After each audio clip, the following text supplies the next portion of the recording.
I am thrilled to welcome you to tonight's Professional Development for All offering. Tonight's event is the first of 3 in-person experiences that we are offering in response to feedback that we have received from so many of you. Tonight we'll hear from the 2020 National Teacher of the Year, Early Childhood Professional Tabatha Rosproy. Next month, we invite you to join us for a conversation with a panel of Omaha area community members. And in May, I'm very excited to announce that we will feature an event specifically designed for our Spanish-speaking early childhood professionals. Yes! All of our featured speakers will share their experiences, their stories, and strategies crafted to help you to continue to nurture positive adult-child interactions, especially in the midst of those challenging behaviors, those behaviors that can sometimes really challenge us. And in addition to our in-person events, oh dear, too soon. And in addition to our in-person events, we are pleased to offer you tonight, hot off the presses, a short video, which I'll play momentarily, featuring 2 local early childhood professionals sharing their tips for nurturing relationships in those difficult moments. This video, along with others that we produced last year, can be found on our Buffett Institute website and through our social media channels. I welcome you to share the video. You'll see it tonight, but I would love it if you would find it and share it. This video was created for all of you. You can use it as a shared experience to kick off a staff meeting or as a way to embed video into a professional development training of your own. We created this and other videos for you to use. They're bite-sized, and we hope that you will seek them out and use them in your own work.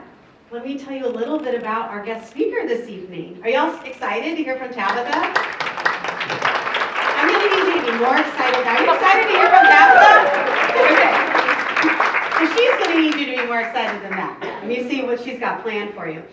Tabatha Rosproy is a 13-year early childhood educator and the first preschool teacher to ever be named National Teacher of the Year. It's a big deal. She was awarded this honor in 2020 and has spent the last several years speaking for organizations around the country, elevating the work of early childhood educators like you and the students and families that we all serve. Tabatha is passionate about social emotional learning, working with families, and empowering educators to be advocates for their field. Tabatha is well known for helping to create a full-day public preschool classroom inside of a nursing home in Winfield, Kansas, called, and I'm going to need your help with this, Tabatha, called Cumbernauld Little Vikes. So Cumbernauld. Cumbernauld Little Vikes. I'm so close. You're doing it so fancy. Thank you. I was trying to, sound authentic there. And she loves to work with schools to create intergenerational partnerships. Tabatha has transitioned into a new role with the Kansas Parent Information Resource Center, and she travels all over the state training schools on best practices in early childhood education and family engagement. She's also a certified instructor for conscious discipline. When she is not traveling the country, Tabatha resides in Winfield, Kansas with her husband, Tim. Without further ado, please help me introduce Tabatha Rosproy.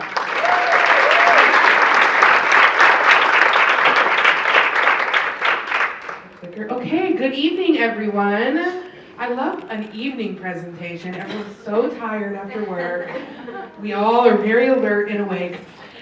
This is actually my first time in Omaha. I'm from Kansas, and I've been outside of Omaha. I think it's Papillion. Yeah, that's Omaha-ish. Thank you. I knew a place. But it was like on Thanksgiving and nothing was open, and so I didn't feel like it counted, right? It was just like very windy in a subdivision.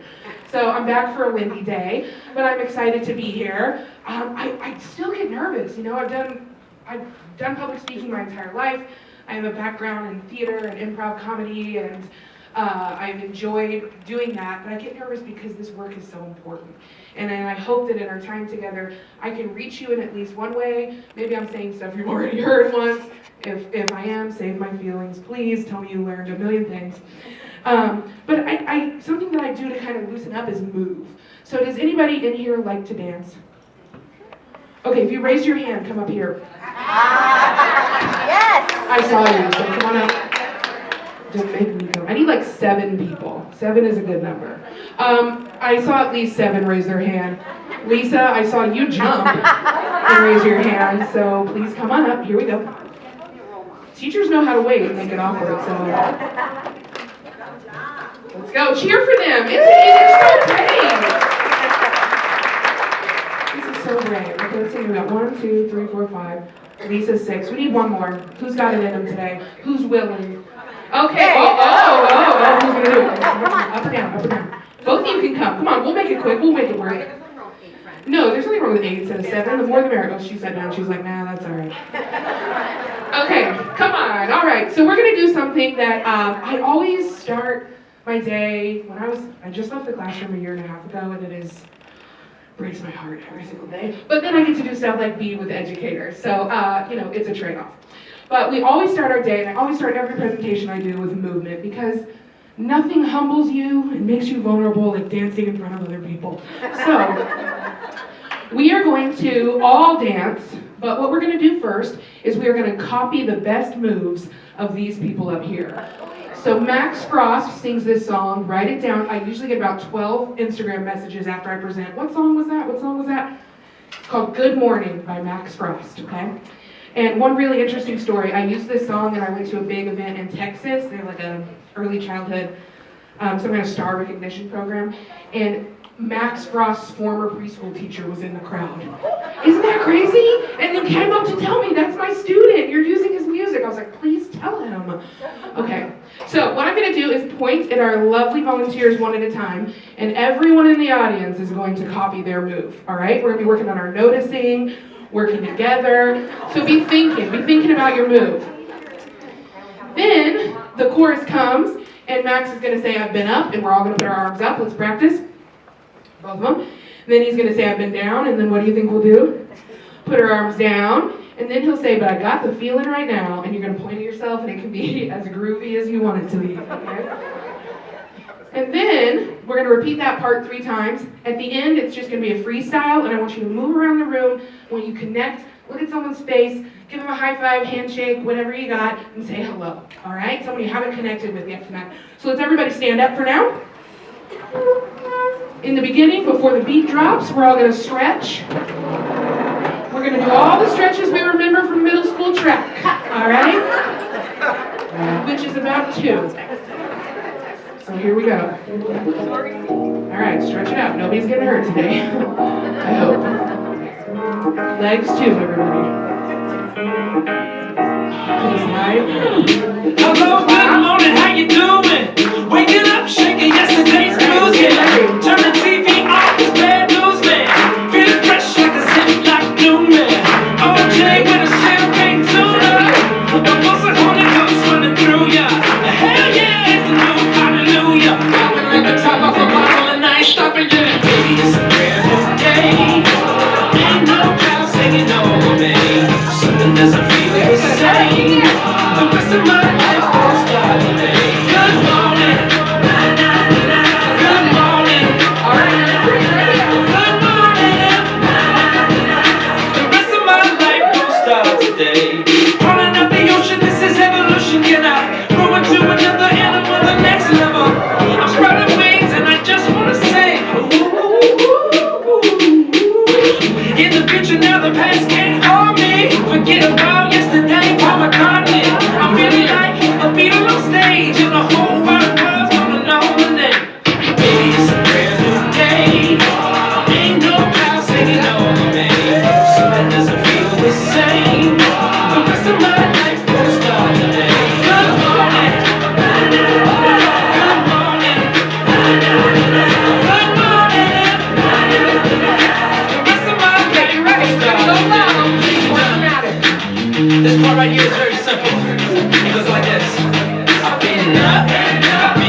today. All right.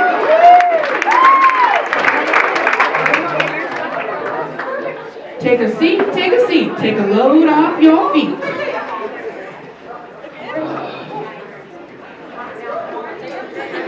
Let's hear it for our dancers, our volunteers.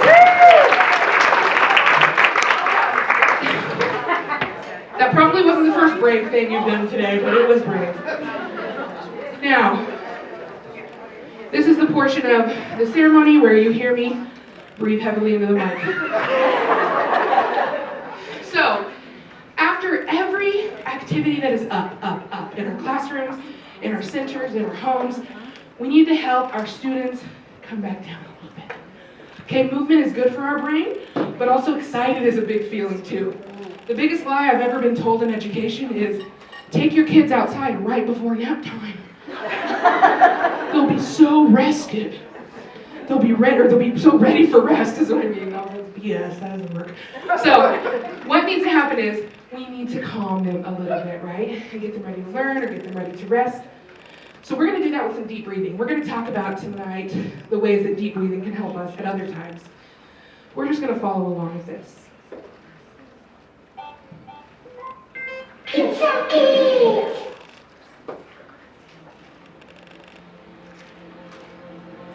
When you take these deep breaths, I want you to breathe in through your nose and fill up your tummy. If your shoulders are going up, that's a shallow breath. So we want to fill our diaphragm.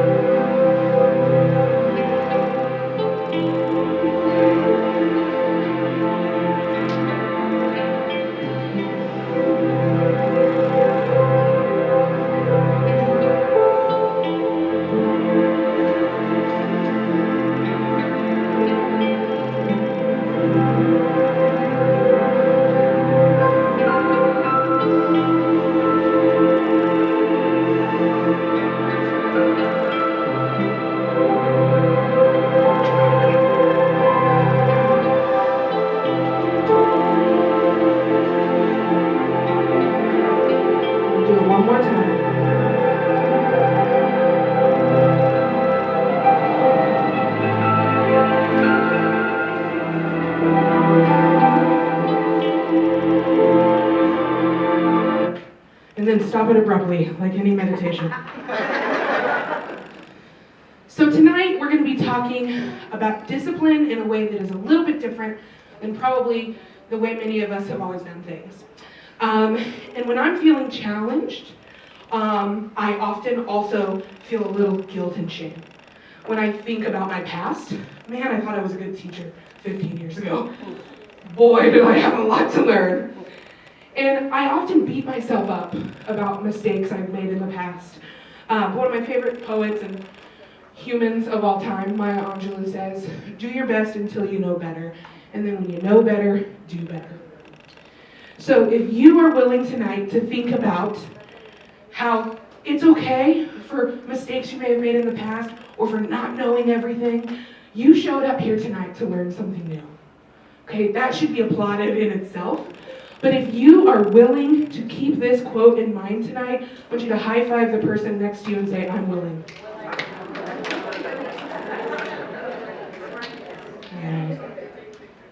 Oh, oops, okay.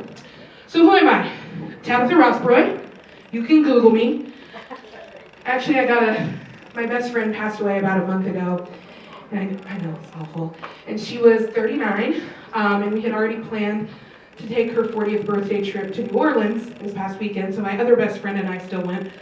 I'm giving you a lot of unfiltered information right now, so just bear with me. And I got a new tattoo. It's on this arm. You can't really see it. Long story short, the tattoo artist Googled me, and I was like very flattered after I told him that, so go, you can do it. So this is what you might see if you Googled me, right? I got to do some incredible things. As National Teacher of the Year, eventually made it to the White House after it was safe enough during COVID. I did about 137 speaking engagements that year from my home office. I was on sabbatical, and like all of you, I was stuck at home, unless you're in the childcare world and you propped up the entire economy and we're on the front line. So give yourselves a round of applause. Yeah, we could not have done that without you. There's no way. So that's what you might see. Someone else has also been Googling Tabatha Rosproy net worth, which I think is really funny. You know how you can see what people Google? Or like top hits, like, I'm a teacher, what do you think my net worth is? Who's Googling that? So I'd love to share this picture because Reader's Digest did this article on me. You know, does anybody still read Reader's Digest? But look how big my head is, don't I look so smart? And then I lived in Winfield at the time, and I didn't know this, but they put up this sign that was like, welcome to Winfield, home of Tabatha Rosproy, on two sides of town, and I was moving, and they didn't know that. And so they took it down after I left, and I'm really offended because my parents live there. But I moved back, so joke's on them. If you want to sign my petition to get the sign back up, let me know. So, but who I am really is just what you really need to know, and that's weird as hell, okay? Not intimidating at all. Hit my snooze button about 9 times every morning. I love to dance. I love to play. I'm a big fan of Dungeons and Dragons and Super Mario and Animal Crossing. Any Nintendo game, really, I'm a fan of. I have 21 nieces and nephews, either by blood or by bond. My siblings haven't been that busy. But my best friend's kids all call me Aunt Tabby. It's a role that I cherish. I sneak into their family photos. This is my husband, Tim. We have been together for 12 years. I bought him that shirt and made him wear it on his birthday, so that is how much he loves me. And we have 4 cats, Beak, Beezus, Frankenstein, and Mr. Darcy. They are children, and they are great. So I want to give you a little background on me just so you kind of know like what my knowledge set is coming from. My first job after college, after working at our on-campus childcare for many years, was at Head Start, and I love Head Start. The work that they do with families in the community is where my love for advocacy began. And are any of you Head Start affiliated in here? Great, thank you for everything that you do. Then that's when I moved to Winfield, which is where I went to college, and I have to show a picture because it's Kansas, and you know it's like Nebraska, nobody knows what's west of here. We're South Central, right on the Oklahoma border. It's a rural town of about 12,000 people. And something unique about them is that they fully fund preschool for any 4-year-old, regardless of income or ability. And so that's really exciting. But we still have a very robust private childcare system as well, and it's only getting better every year. So we are great partners with our private entities and our home-based childcare, but the truth is it's still not enough. There are tons of children that are underserved. So that is why this work that we do is so important. And I will talk a little more at length about the full-day public school preschool that we housed inside of a nursing home called Cumbernauld Little Vikes. We are the Vikings in Winfield. I will share more with you about that. After I was named National Teacher of the Year, my husband was like, your career has kind of peaked, so can we move for mine? And so he got a job in the Kansas City area, and we did move. We were there for about 2.5 years, and I was coaching in the second biggest district in the state, Olathe, other early childhood teachers. I worked with our child care partners to provide interventions for their kids with special needs. I coached Head Start and early childhood special education teachers there. But then I got a call from Dr. Jane Groff, who I had worked with previously, and she wanted me to come and work for Kansas Parent Information Resource Center. And that's what I do today. That is my 9 to 5, but on the side I train for conscious discipline, and this allows me to not feel the incredible guilt that I felt every time I had to leave my classroom. So last year I probably did 50 to 60 speaking engagements like this, and if you can imagine, I had to be gone a lot. I sort of had to make a choice at this season in my life. What was I going to give 100% to? And so I did, and I'm very lucky that through my work I get to be in schools, in childcare centers every single day almost, either through this work or through my day job, my 9 to 5. It's very flexible, so I still feel like I have a finger on the pulse. But the thing that I miss most about having a classroom family and being in the classroom every single day, I gotta get closer, I'm finding out, is the funny stuff that preschoolers say, okay? So, I told you earlier about nap time. Anybody got these cots? Ugh. They're so big, you gotta change that stuff like every day. And then I don't know how many students you have, but like say it's like 16, okay? So it's not just one you have to move, they're all over your room, there's no space to walk. Then you really want the kids to go to sleep because there's never a second without them, right? You need to get some work done. You need to at least change out the toys or sanitize things. So we got little masks for our kids to wear. We're in public school. I don't know if that's legal in childcare. It's not a restraint. It was an option. We had my parents sew in Velcro so that it would be like breakaway. Make it safe. And that worked pretty well. We also had to have the perfect music, right? Can't be anything with commercials like on Spotify because they will wake up and sing along with the commercial. Had to be like lyricless, all right? We want instrumental. Had to be pitch dark, okay? Me and my classroom helpers were all functioning with one little camp light. And we would creep around the classroom, okay? And one day, one of my most challenging students said to me, Miss Tabatha, will you sing to me? I was like, sure, I was in show choir. I can do Ba Ba Black Sheep. I will just show you. So I start patting his back and sing to him, and he said, oh, never mind. And then he said, I'm already asleep. Oh, something about our most challenging kids ask for love in the most unloving ways, don't they? And he was a kid who had real big behavior problems. The kind of kid that would tip over tables, clear the room, scratch, kick, hit, bite, punch, run away. I mean, he was a track star, you know? Like, they could never catch him in the classroom. We had to work so hard on connection with him. And I was so close to him because somehow those kids are your favorites, even though you don't have favorites. And he reminded me of someone really close to me, and that is my big sister, Brittany. So my sister and I were born into a pretty typical, like, low, middle class, maybe even pretend middle class family. My family's from Alabama, Pentecostal Southern Baptist, real believers in spare the rod, spoil the child. And I was born in South Carolina, my sister was born in Mississippi. We moved around a lot. We were really financially unstable. I moved about 17 times before I went to college. My parents were married at 18 and 19, both wanting to sort of escape their own situation. Had children before their brains were fully formed, like many of us do, and really struggled with how to handle us and handle everything that life threw at them. And I often talk about my parents, not to blame them, but just to share with you how important the work that you do in your communities are. We were always in a rural place most of the time. They didn't have access to quality childcare or family engagement services, any kind of outreach. We always almost sort of didn't even qualify. My dad worked days and my mom worked nights so that we could afford to live, and we couldn't pay for childcare at that time.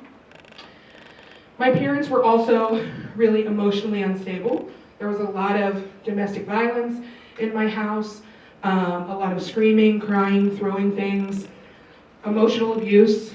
My childhood, I also had some sexual abuse from a relative on top of the emotional abuse that was happening. My sister, I'm not sure, and you'll know why later, the breadth of what happened to her in childhood as well. But it was survival a lot. For me, school was a safe place. Like, my cope was overachievement. My cope was a lot more socially acceptable than my sister's.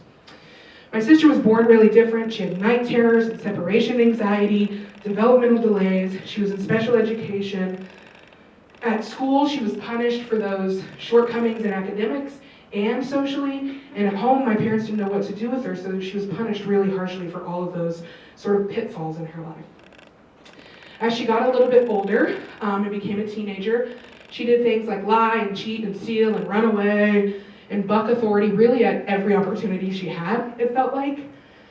And I sort of cowered in the face of, like, you know, the rod. I did everything I was supposed to do, and I didn't totally understand my sister at the time and what she was going through. In adulthood, when she was 18, she kind of ran away from home and got married to the first guy that she fell in love with, and for 10 years was in an abusive relationship with him. Had 3 children, eventually did get divorced from him, but she was living in Springfield, Missouri, and that is the meth capital of the world, and quickly fell in with a different crowd. She lived right next door to a halfway house. Pretty soon a couple of those guys moved in, and my sister became an addict herself. Lost custody of her kids, One of them lives with the dad, who is not doing much better. A couple of them have lived with my parents. My nephews are 16 and 18 now, and I have one niece who's 9, who are her children. One of my nephews, when he was 16, got his girlfriend pregnant, and they have a baby. So I have a great nephew, I'm 36. I have a great nephew, my sister's 37 and a grandma. And though Braxton, my nephew, is this beautiful example of love and joy, he's also a reminder of how I could not save my nephews from the same thing my sister went through. There are nights when I am warm and cozy in my bed, and my sister is sleeping behind a dumpster at a Burger King. There are times when I check my cell phone, and it's an unknown number, and I think it's the call that nobody ever wants to get. She's in and out of jail. There's constantly a warrant for her arrest somewhere. She can't get a job because she has felonies, and I see her struggling, and I see her children struggling too. I used to feel a lot of guilt and shame about it, thinking, how can I get up here in front of a crowd and talk about how we're gonna save children when I couldn't save my sister and I couldn't save my nephews? But what I realized is that it wasn't my fault. Years of therapy told me that. What happened with my sister were the result of holes in our system. The results of people who use rewards and punishment as a way to discipline. So I couldn't save my sister. But what I can do is make the stories of the children and families I work with now ones of strength and hope. And I want to share with you a way we were doing that in my classroom.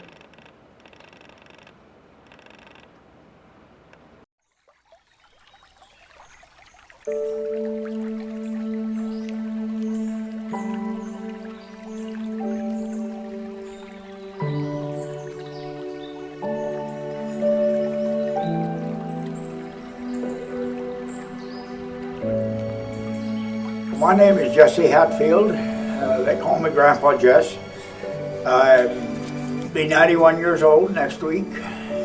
Greet the children every morning when they come in at 8:15. And it's a very, very wonderful feeling. It's just a real neat experience. I want to say hi to all the little kids that are going to see this. My name is Cecil Thompson. This year I'll be 94 years old. I've been here 5 years, and I was sure glad when they started bringing these young children in so we could be with them. I enjoy them. I get to see them every day. I meet them when they come in. I'm the great-grandfather for 2 great-grandkids, but they live in Chicago. I don't get to see them, but I see these kids here every day.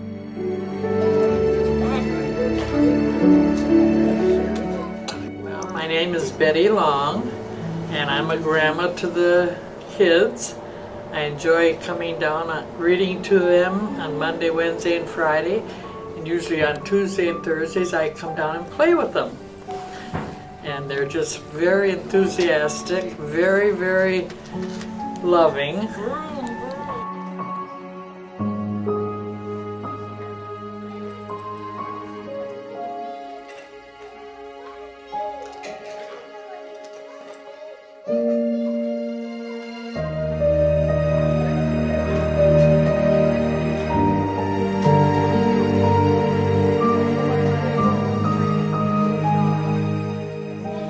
My name is Ed Foster. I've been here at Cumbernauld about 3.5 years. I'm a former teacher in public schools and at Southwestern College in Winfield. And I've had experience from the kindergarten through college, but I've never been more challenged than I have been with the little bikes. They're tough, but are they sweet?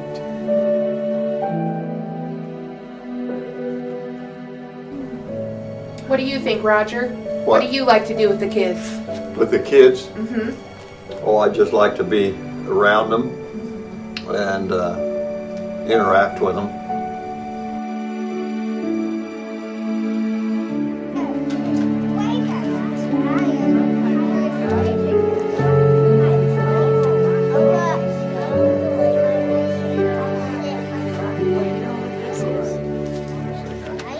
Your next question has to do with what it has done and its impact on my own life.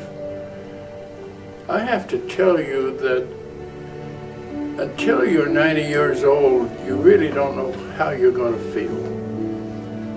But I felt several years ago like I had already done anything I could possibly do. I'm almost ready to say that I gave up on an awful lot of my interests, my activities. And I have a little trouble expressing this, but I wake up in the morning so totally different than I did just a year ago. I have a reason for getting up. I have sung all my life, but I've never had the feedback that I get for singing for these kids. Now I see little 4-year-old kids responding in a way that I have never received before.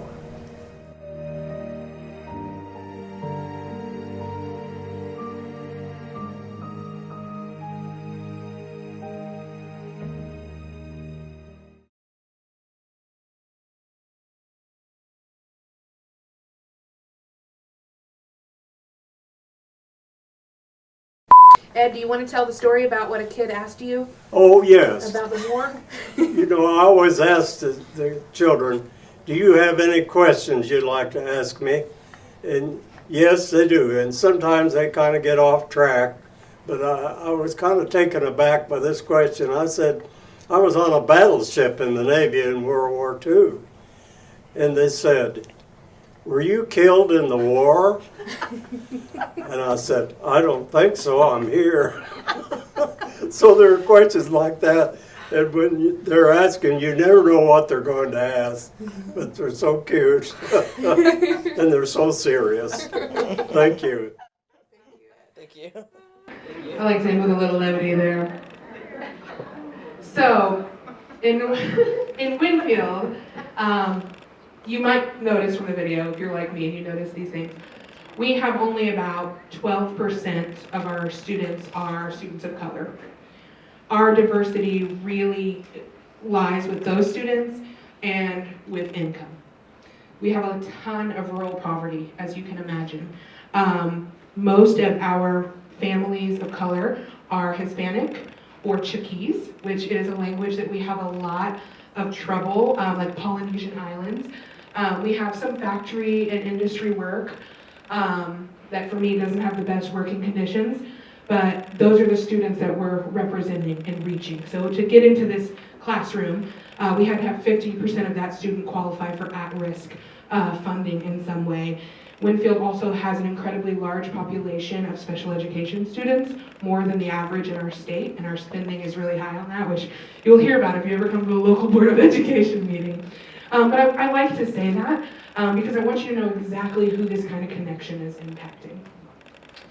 So I told you my sister's story, and it was a sad story, but I want to tell you a happy story. And you got to hear from the grandparents in that video, but turns out preschoolers aren't great at being interviewed, so I sort of have to represent their interests. So I'm going to tell you a story about a girl that I call Sarah in this story.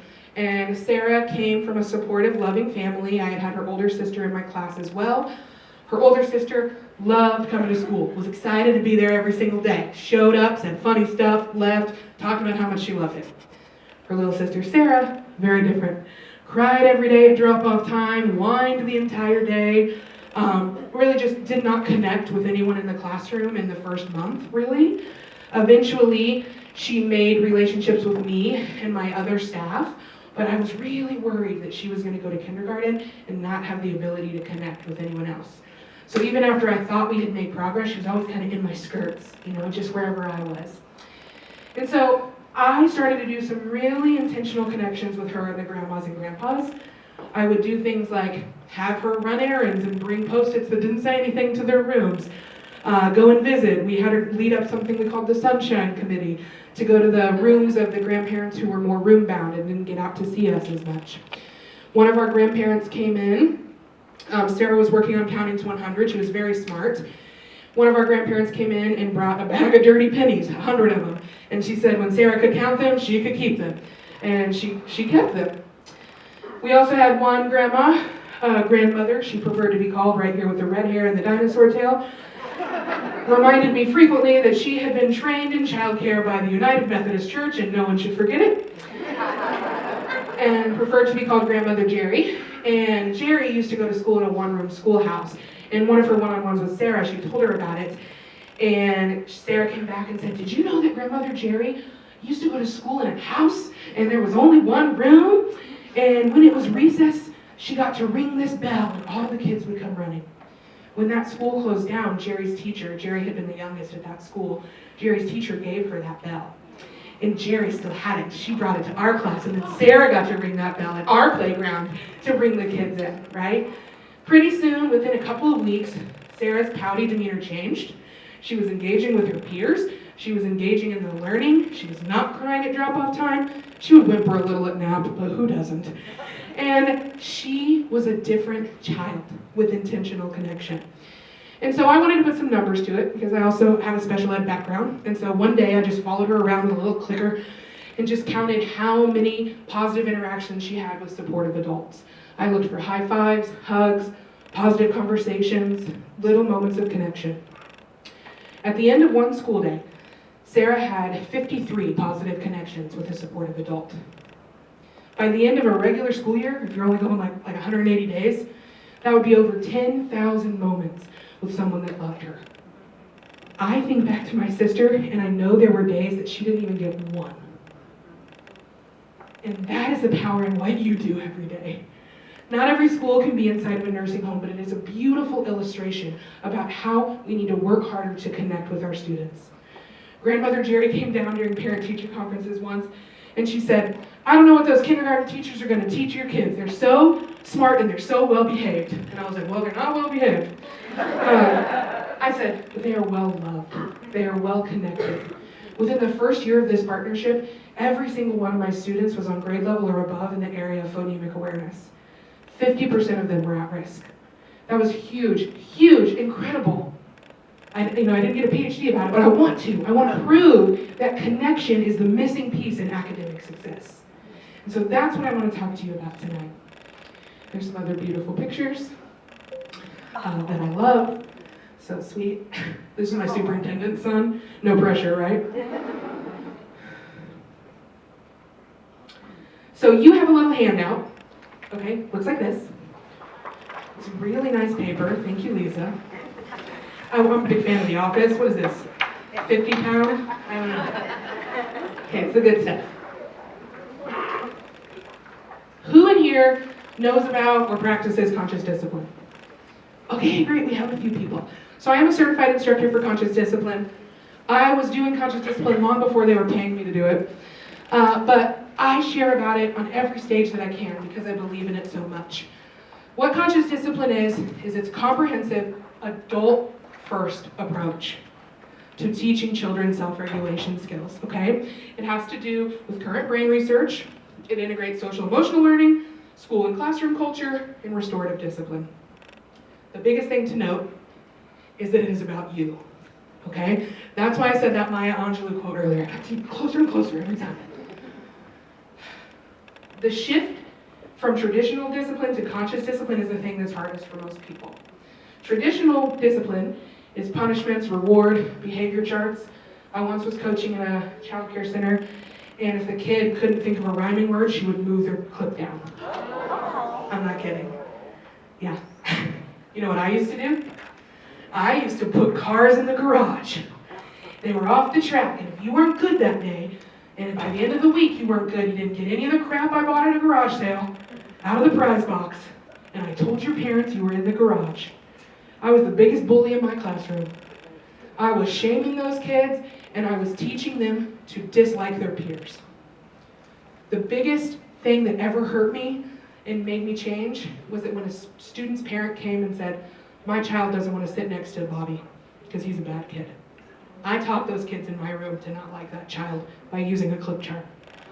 Okay? So I want you to think about that if you're still doing it. But Conscious discipline is about teaching missing skills. It is about believing the best in that child and in other people, and knowing that behavior is a communication. It is a sign of a missing skill. All of us are educators. We know how to teach. So when we start to view behavior as an opportunity to teach, we also feel a lot more confident. But the biggest thing, and I ride a lot of planes, so I love this analogy, is that it's adult first. So just like when you're on a plane and the oxygen mask comes down, you have to put yours on first or you cannot help the children beside you. You'll pass out. Okay? It is all about the way that we manage our emotions, because there's two types of teaching. There's explicit, showing, modeling, saying, using visuals, reading a book, and there's implicit, the way that you behave and the way that you treat other people. And I promise you that your children are learning much more from your implicit teaching than they are from your explicit teaching. So the biggest thing that can help us get to a spot where we can make connections with our kids is perception. This is what we call the power of perception in conscious discipline, that no one can make you angry without your permission. When I'm in schools and centers all around the country, what I see is people saying like this, stuff like this. You are making me so mad. Look at Miss Tabatha's face. Look at me. Do I look happy? No. Look at your friend. Look at their face. Okay, right? What we're doing is giving our power away. All right? We're putting somebody else in charge of our emotions. And that is the power struggle that happens. But when we have the power of perception, we can view our children differently as a child who is in need of help, not someone who showed up to school to ruin our day. They had a plan, they're buttoning up their shirt, and they're like planning to toss some stuff off the table later. Conscious discipline teaches us that no one can make me angry without my permission. Puts us in charge of ourselves, and it teaches children to own up to their own actions as well. Okay. This also allows us to model the behaviors that we want to see and be the person that we want to be with our children. So I'm going to go quickly through this part. If you've had conscious discipline training, you can definitely probably know more. Conscious discipline, you can Google it, you can listen to podcasts, you can go to YouTube, come and follow me on Instagram, I'm sharing stuff constantly. It is worth investing in. It is so worth it. But I'm going to talk to you about the brain state, because this is really important to what we're talking about. Our lower center of our brain is our survival state. Okay, that's our brain stem. It's when you're in this part of your brain, you're always wondering if you're safe. Okay, this is me in any heights. God, gotta climb up a ladder. Oh no, survival state immediately. Okay, your emotional state, that's your limbic system. That's the middle of your brain, and that is always wondering, am I loved? We're gonna kind of go more in depth. But then there's executive state. That's your prefrontal lobe. That's not fully developed yet, and a lot of our probably some people in this room not even yet because of your age. It is where you can learn. Conscious discipline is about helping yourself and children change their state. We can't teach children here. We can't teach children here. We can only teach them when they're in that good kid state. So first a little bit, on your handout, there's a spot to write some of these behaviors. What you might see, in your survival state, this is kind of the animal instinct in all of us. What you're going to do is react to threat when you're in your survival state. So if you have a child that doesn't have their basic needs met, they are often going to be in their survival state. My childhood was spent in survival or emotional.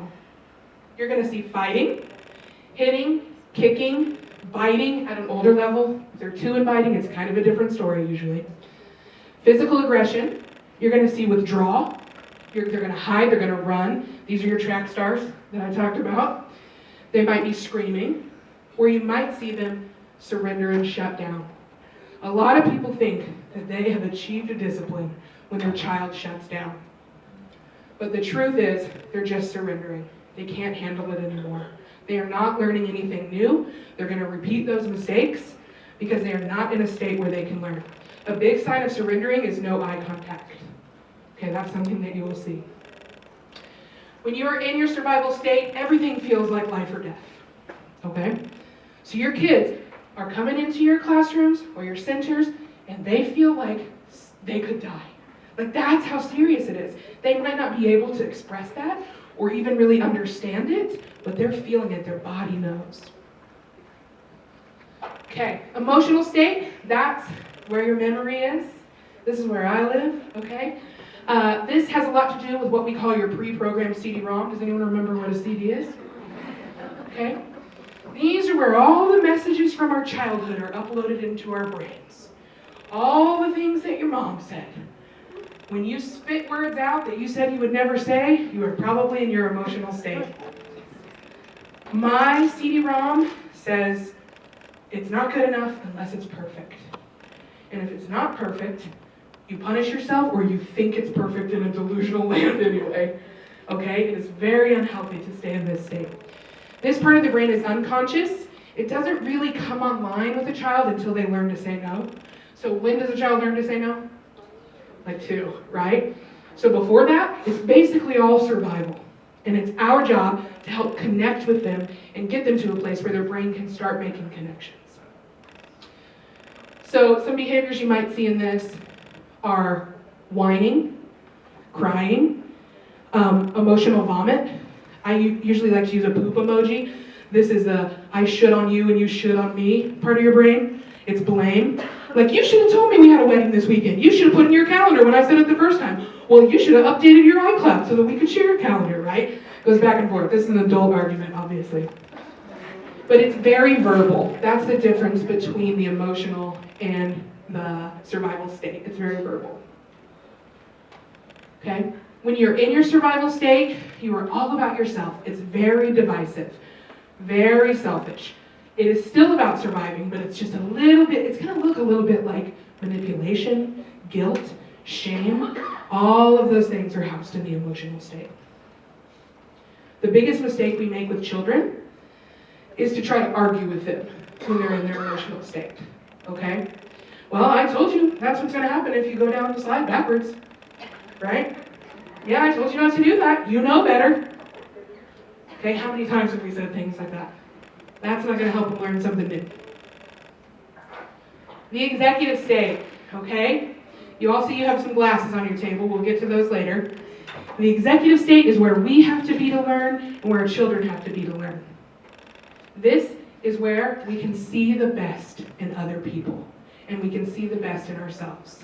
We can see them for how beautiful and wonderful and incredible they are, and we can forgive ourselves for our mistakes, like Maya Angelou said, and we can do better. We can access all of our executive skills, okay? Like time management, planning, short-term memory, okay? We can have impulse control, right? How many of us struggle with our students with impulse control? How many of us struggle with impulse control? Online shopping, anyone? Absolutely. When we are in our executive state, that provides us the opportunity to make a choice, to see the world differently. When I stay in my executive state, I can choose to see behavior as a call for help. When I am in my emotional state, I think that child showed up to ruin my day. In my survival state, I think, man, I hope they get a spanking later at home. Like, I can remember being so down, I'll be like, what happens to you when you don't do what you're told? Did your mom spank you? Get a little sick satisfaction about knowing it, right? We've all been there, okay? I was not regulating well. I'm trying to do better. And the thing conscious discipline asks us to do is not to be perfect, but to try, okay? To try to be better every day. And when we aren't, we forgive ourselves and we heal and we move forward. The big mistake that we make is assuming that 2, 3, 4-year-olds know the rules. We told them once at the beginning of the year, 3 months later, they in fact do not know the rule, and we punish them. Send them to the principal, move their clip on the behavior chart, put them in timeout for hours. Timeout does not work, y'all. It separates the kids, but it's not productive in any other way. We do it a lot. I'm also guilty of it when I'm just at a loss. Their brain does not fully develop until they're 24 years old. They do not know. They need our help. They need us to be calm and in our executive state so that we can teach them. It is about us. So many of the behavior problems in my classroom changed when I realized it was my behavior that was dictating my students' mood. How many people in here are under 24? You guys came and rent a car. What are you doing here? Just kidding. No, give these people a hand because their brains are fully formed up. They are doing their best, and I'm sure doing way better than I was at that age. So we cannot assume that our children are making decisions using fully formed, perfectly functioning adult brains and see the world as we do. We have to see it with our glasses on, from our executive state, from their point of view. We are their co-regulators. We have to regulate first, and they regulate second, okay? If we are not truly in our executive state, we can say all the right words, and it's not gonna stick. It needs repetition and frequency and understanding. Oh, I'll get there. So, this is how you're gonna calm, all right? Before you can even begin to connect. Like the video we saw earlier, exactly like that. We're gonna breathe deeply. I had you practice with me. We saw the teachers in the video do it. Conscious discipline, we start teaching children to take a star breath, which means smile, take a deep breath, and relax. When we smile, it kind of shuts down the cortisol in our brain. And I don't want to see you smiling like this, like a crazed person, but if you need to for a while, that's okay. So we're going to do it a little bit together. I want you to stand up, because we need to stand up and sit for a little bit. We are going to think about that child that really pushes our buttons. All right, I know you have at least one. Maybe it's your own kid, okay? Think about that child doing something stressful. Okay, we're going to smile. Take a deep breath in through our nose, fill our belly. Out through our mouth. And relax. And we're going to do it 3 times. It's going to feel a little silly. Okay, but you have to do it. It's like exercise. We have to. All right. Second breath, smile. Take a deep breath.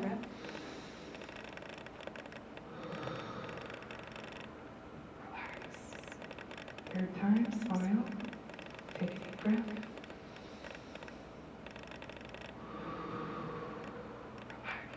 All right, sit down. You're going to say to yourself then, something like this. I am safe. Keep breathing. I can handle this. You're going to use whatever affirmation you need. In the beginning, it will go slowly. It's going to feel a little like, I don't know, weird, okay? Because it isn't the way we've always done it. It's the way that we have to do it now. We have to respond to our kids' needs. Look at the state of the world, you guys. We have to do something different. We have to stop pretending the way that we've always done it is the way to do it. We were bad at it before, but we're trying. We're trying to do better. And then you're going to wish the child well. And what that means is to put on your heart glasses, okay? Take them out of the bag. Pick a pair.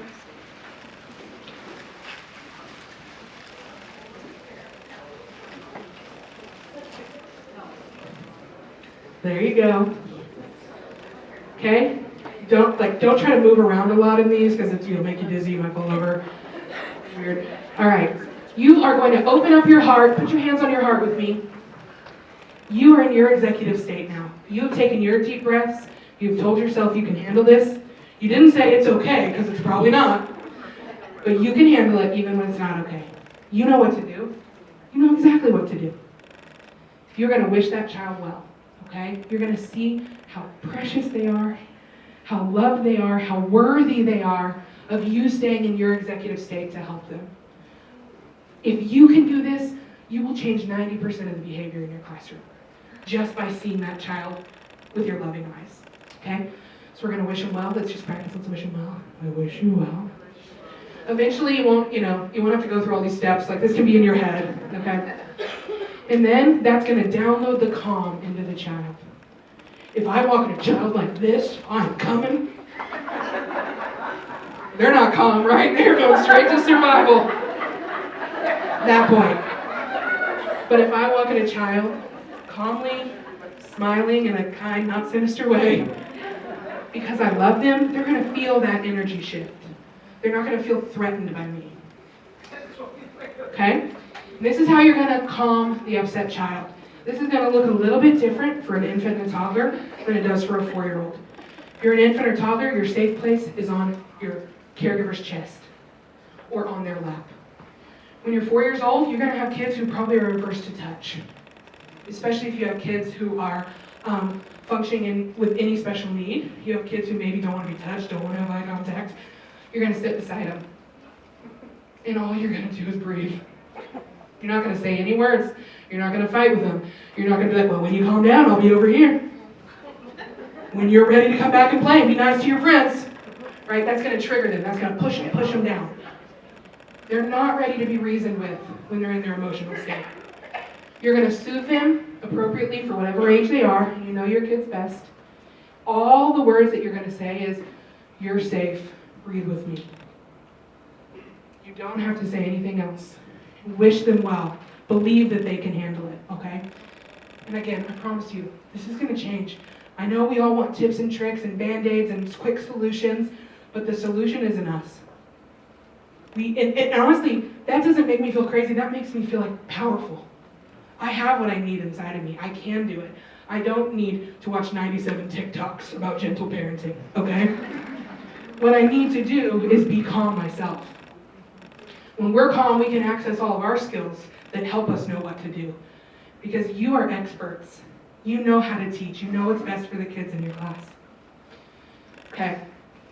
These classes are yours to take home with you to remind you this behavior is happening in front of you. It is not happening to you.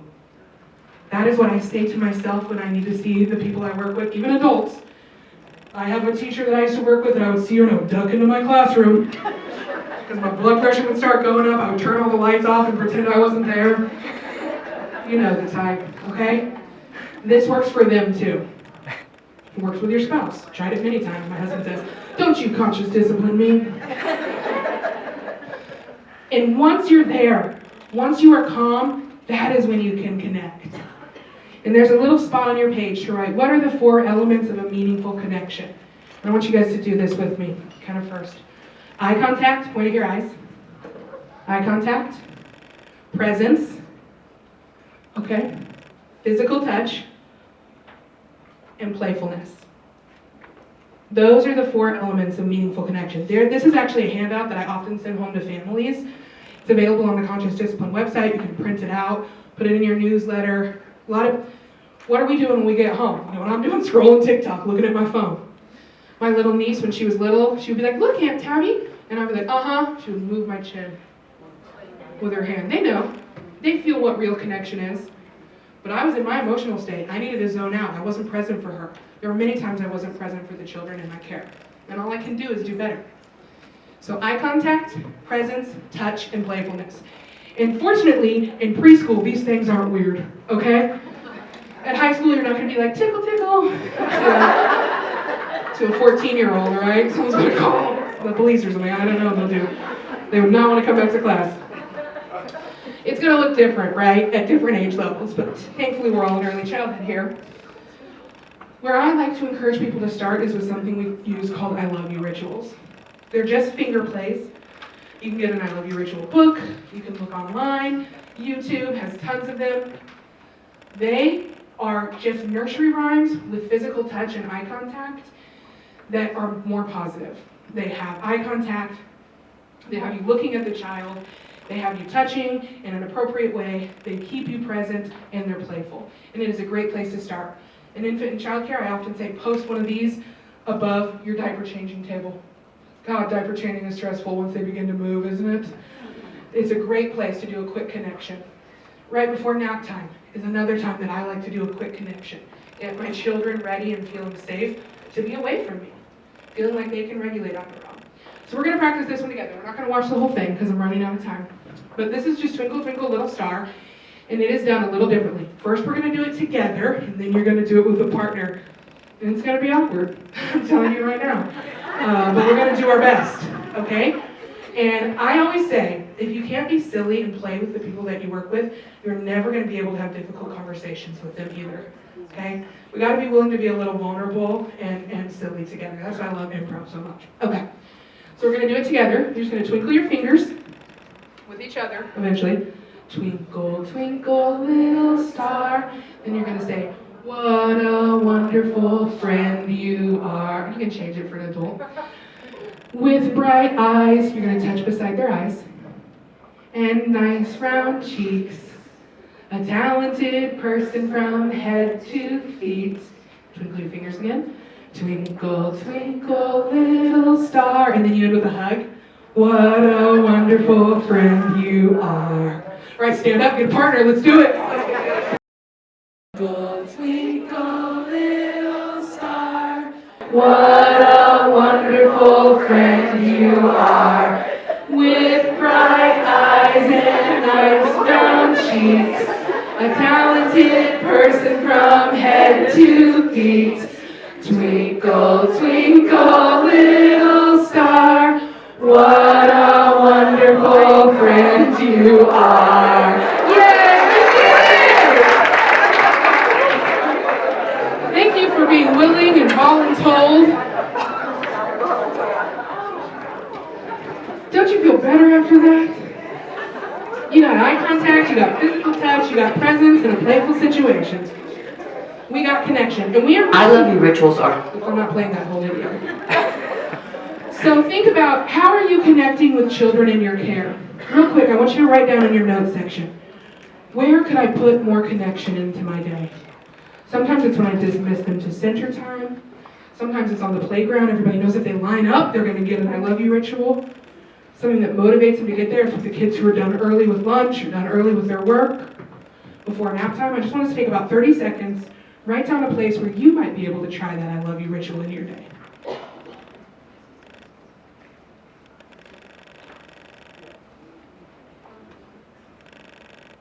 Maybe you work in an office and it's with your cubicle mate. And you can think of other things too, right? Like with high schoolers, we're often just doing kind of like complicated clapping games or elbow bumps or things like that. And they can be quick.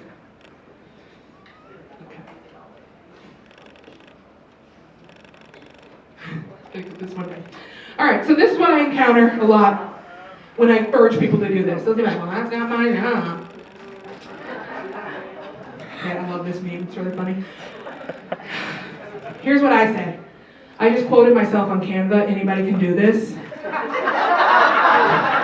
You just put your words in and it looks like really professional.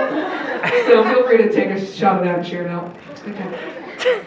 You can love something an awful lot and still want it to change and grow. I love early childhood. I love public school. I love childcare. But we are doing a lot of stuff wrong. We are doing stuff that is not good for kids and families because that's the way we've always done it. Loyalty to the way it's always been serves the past. But we're educators, so we have to learn from the past, but we serve the future. So we have to be willing to do things differently.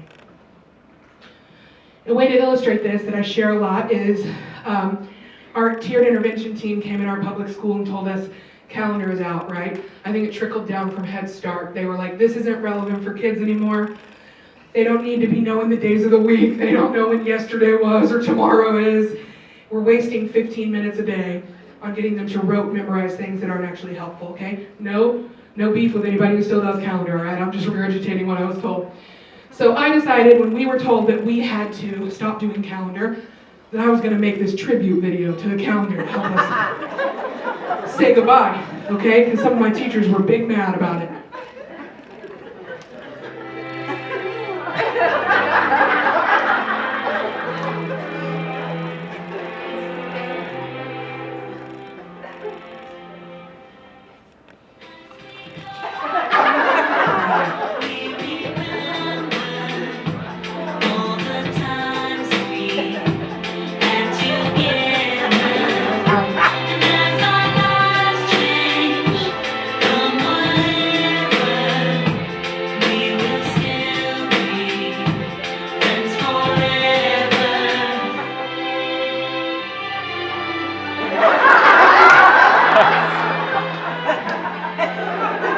Nobody thought that was as funny as I did.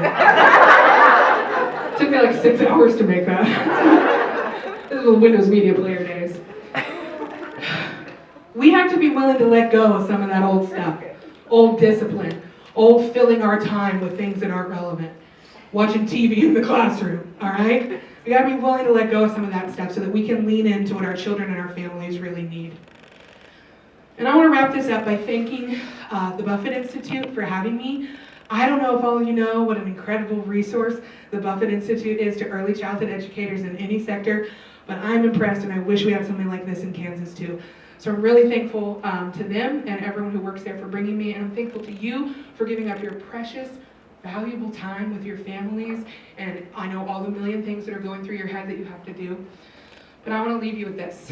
This is one of my favorite quotes, hangs in my home office now, and it says, "From tiny seeds grow mighty trees." And I think about it all the time in our work as early childhood educators. Often we plant seeds and we might be the water, right? And the family is the sun, and the community is the soil. And we have to work together to do our best for them so that people can sit in the shade for generations to follow. And that might not be us. Education is futures work. We might not see the results right away. We might have to tell them a million times that we don't have a line leader in this class. But we are doing work that is contributing to the success of our communities. And I'm so thankful for everything that you do. I had to leave the classroom so that I could get out and spread these messages, but we need people to stay, and we keep job satisfaction by doing better. You're gonna feel less burnout if you commit to staying regulated as an adult. When you're regulated, you're a better advocate, you're better for your kids, you're better for your family, and you're better for yourself. So thank you so much for having me. I want to share my contact info. If you guys want this, it's for a QR code. You just point your camera at it and scan it in. It will give you, I'm terrible at email, ask anyone who has communicated with me ever. You can get me on social media, TikTok, it's mostly my cats. But my cell phone number's on there because I don't care. Like, I can get your contact information. Slide into my DMs, all right? Tell me you need something. I am happy to continue to be a resource for you. And I'm going to turn it back over to Kama.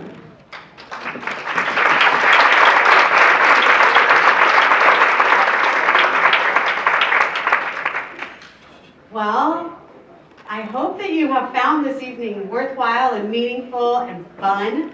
I know that I'm taking so much of what Tabatha said to me back to my own work, to my home, to my 15-year-old, to my dogs, because it's hard sometimes to stay regulated with a young dog too. We do have time for some questions. Tabatha, if you're comfortable. We're moving to the chair. Oh, we're going to move over. Well, I think Lisa said don't sit because they're too low. And then They're people, too low. She was yeah. It's too bad we don't love a stage, Tabatha. So if there is somebody that has a question they would love to ask of Tabatha, Molly in the back here is our mic runner, and she'll come find you. I gotta turn it on.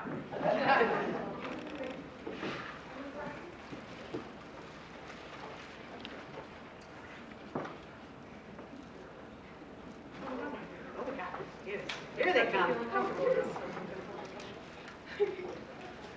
What's your advice for change-averse teachers? Oh, man. I'm going to say, as the person who's in leadership, first of all, I believe that leadership is an activity and not a position, okay? The boss doesn't have to be the person investing in change. And I think that you've got to remember the same stuff we remember with kids, right? That person is worthy of love, and that their fears are probably very valid, and that usually that means they're in their emotional state. So what I would do, is respond to that person with a lot of empathy. With a kid, I might say something like, "That was really hard. You were hoping that it was still recess time." But when I witness and I think about every state of the brain and I see that person in their emotional state, I'm going to provide empathy. I'm going to say, yeah, this is really hard. Change is super difficult. And how can I better help you get this? Like, what can I take off your plate while you're learning something new? How can I make this more accessible for you? In the end, it is going to come to willingness, and in conscious discipline, we always coach our willing teachers first. And it's not because those other teachers are not worthy of that, but we're going to be wasting a lot of time. We have to let people be ready for change. And so once you start coaching the willing staff, just like with kids, right? Because we're all still learning, people are going to come on board when they start seeing it working. We had some teachers retire when we adopted conscious discipline, and we're doing different things. But that's my biggest advice, is just treat them with empathy and then offer to help.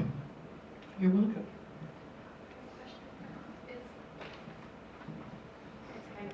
it's a little bit wrapped into that one. So a lot of the time we can get the teachers on board. The issue comes with, I don't want to say issue, but like with parents or their home life, or if it's kids that are only there part-time. So then you have almost a reset every week or every other day. What would be like your recommendation in a sense of how to go about when that's the case? So I think it's actually kind of criminal that that you can, anybody can be a parent and there's no handbook, right? Empathy for parents is really important too, and my work is in family engagement, and the biggest struggle that I see in classrooms is that we don't have enough empathy for what parents are going through. And anybody in here that is a parent knows how difficult it is to get out, like I can barely get out the door in the morning, I don't have any kids. It's very tricky, there's so much on their plates, and we realized this was highlighted in the pandemic. My biggest thing is to share what you know in a loving way. I was given a piece of advice, might be dying, in my early years teaching, was that you kind of want to think of your relationship as like a bank account, not that it's transactional, but that you want to make deposits before you start withdrawals, okay? So withdrawals? Yeah, okay. You want to make deposits. So you don't want your first interaction with them to be because their child has done something wrong. So your relationship is so important. You want to be in the green. So you want to be making deposits every single day. And a lot of times that is through just interpersonal stuff. Getting them to trust you, which is stuff that you know, right? And a lot of times parents are not going to come on board, and I always want to honor what their system is at home, their culture is at home. Some people I work with spank their kids, right? And it's not my job to judge them, but it is my job to share really positive things that are happening at school and how well they're working, and hope that they will come along with me. Does that help? Yeah. Okay. Thank you. We have time for one more question. You said you were conscious discipline certified, so where do you get that kind of certification? So, it's kind of a lengthy process these days. When they heard I was National Teacher of the Year, they were like, we want her, this will be good for our company. And so they reached out, and my process was probably a little bit different than other people's. The certification happens after you have been through like one of their 10-day summer trainings, and then you have gone to Conscious Discipline 2, which is like a more intensive 5 or 6 day, usually in the fall or the spring. And you can go to their website and see all their upcoming events. Once you have been through their like checklist of things to become a certified instructor, you can then apply to become one yourself. And they'll need you to do things like submit a video of yourself teaching about conscious discipline to a small group or a large group. Show how many events you've been to. You can be a helper at events, that's how I started as well. They do things in Orlando and different places around the country, and you volunteer to be a helper, they pay for you to get there, but that's on the step to certification. And if you want conscious discipline training for your center or for your school, you can go to the Conscious Discipline website and click on professional development, and you can request a trainer, you could request me, you could request someone less obnoxious, whatever you want. Get someone, because I'd love to help you in that way too. Another big thank you to the learning community of Douglas and Sarpy counties for making all of this possible. And if you will all please join me in thanking Tabatha Rosproy for being here this evening.